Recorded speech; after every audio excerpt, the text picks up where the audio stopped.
क्या आपने कभी सोचा है कि एक दिन ऐसा भी आ सकता है जब आपका किया हुआ सारा पुण्य खत्म हो जाए और आपको अपने ही जीवन में भीख मांगनी पड़े? जी हाँ, यह सिर्फ एक कल्पना नहीं है, बल्कि कर्म का वो सच्चा थप्पड़ है जो ना राजा देखता है ना रंक।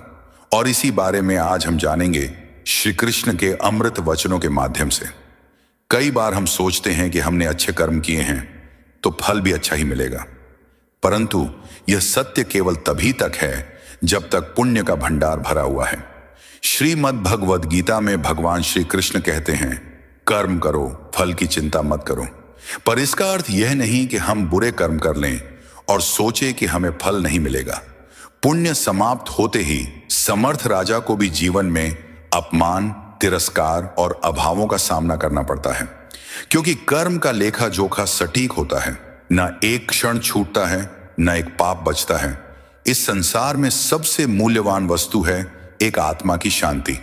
किसी के साथ छल करना, कपट करना या उसके भावनाओं को चोट पहुंचाना, ये ऐसे कर्म हैं जिनका प्रतिकार सीधे आपकी आत्मा को भुगतना पड़ता है। भगवान श्री कृष्ण ने बार बार अर्जुन से यही कहा है, धर्म की रक्षा करो, सत्य की रक्षा करो, क्योंकि आत्मा अमर है, पर उसे दुखी मत करो। किसी को धोखा देना केवल उसका नुकसान नहीं, बल्कि आपके पुण्य का क्षय है, और जब वो खत्म हो जाता है तब जीवन में शांति भी छिन जाती है। इतिहास गवाह है, राजा हरिश्चंद्र, राजा नल और कई ऐसे महापुरुष जिन्होंने पुण्य के क्षय के बाद घोर कष्ट सहे।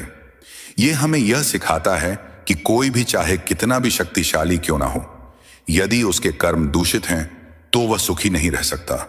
और सबसे बड़ा पाप तब होता है जब हम किसी मासूम आत्मा को छल से तोड़ते हैं।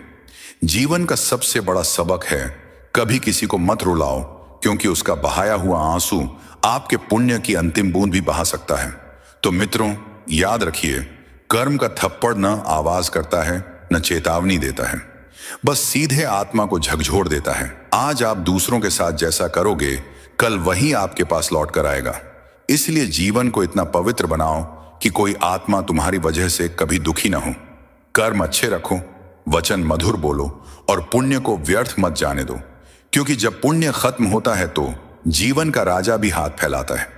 अंत में बस इतना ही कहेंगे, कर्म का हिसाब वक्त जरूर करता है, इसलिए सजग रहिए, सच्चे रहिए और श्री कृष्ण से जुड़े रहिए।